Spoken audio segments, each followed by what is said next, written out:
This here behind me is probably the first real accurate map of Beijing. And the reason that I can say that with some certainty is that this map was made in the year 1900 by the Feldtopografen des Deutschen Ostasiatischen Expeditionskorps. These German soldiers had come into Beijing as part of the 8 Allied nations. For the first time, the Westerners could now pretty much roam around like they wanted to. And this newfound freedom made them map down the whole city all together. So in this map, we can find a whole lot of amazing detail. One of the things that we have paid attention to is the tremendous amount of prince mansions we find up here in the northern part of the city. It's easy for us today to only pay attention to the Forbidden City where the emperor resided. But actually, when it came to power within the city of Beijing, then the princes were also extremely powerful. During the winter, you harvested the ice of the lakes up here. Then all of the lakes were divided into parts that belonged to a certain prince mansion. These enormous blocks of ice was now placed underground, and during summer you would take out the cubes and sell it for money. Another thing that is interesting when we talk about this map, maybe actually the most interesting in my view, is that you can see here, just outside of the gates of the city, you have settlements. In Chinese, you call these settlements the guanxiang. And these settlements are very difficult to find in other maps. You can look at the one that is just next to me here, and you can see how we find nothing outside of the city gates.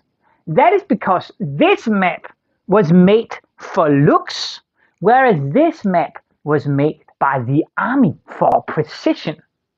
And in this map, we will find a whole lot of stuff that you normally don't see.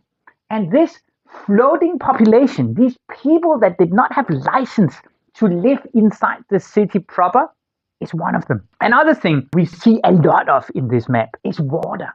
Notice how many canals that are snaking themselves through the Huchong maze of Beijing. All of this water has today disappeared. North of the Temple of Heaven, you find a couple of sort of lakes here. And these lakes were where people would go to buy goldfish. In established society of Beijing, people lived in courtyards. And a courtyard was a little universe of its own. It would have plants, it would have mountains, but it would also have a little lake. And every family that just had a little bit of respect for itself would have its own breed of goldfish. And this was where they would go to buy it. Looking at this map, there is also one thing that immediately sort of strikes the eye, and that is all of the railways that are inside of the city. Now, before the year 1900, you did not have a single railway line inside of Beijing. But the moment the 8 Allied nations took over the city, they would force the railways upon Beijing. And this railway line you can see here is the oldest railway line still existing today within what was originally the area inside of the city walls. Looking at the Temple of Heaven, there's another thing that really sort of shows the accuracy of this map.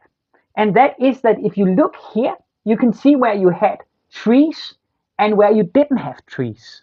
This sort of division has been confirmed to us by footage from the 1930s. And finally, I would like you to notice over here. Here you find something that has really puzzled me, because the Beijing Postcards Gallery is located right here in the street called the Yangmeju Xiejie. And just 100 meters to the west from here, you find a Glockenturm and a Paukenturm, meaning that right here you had a drum tower and here you had a bell tower. I have absolutely no idea about where or what these structures they were, but because of this map, I hope in the future to find out.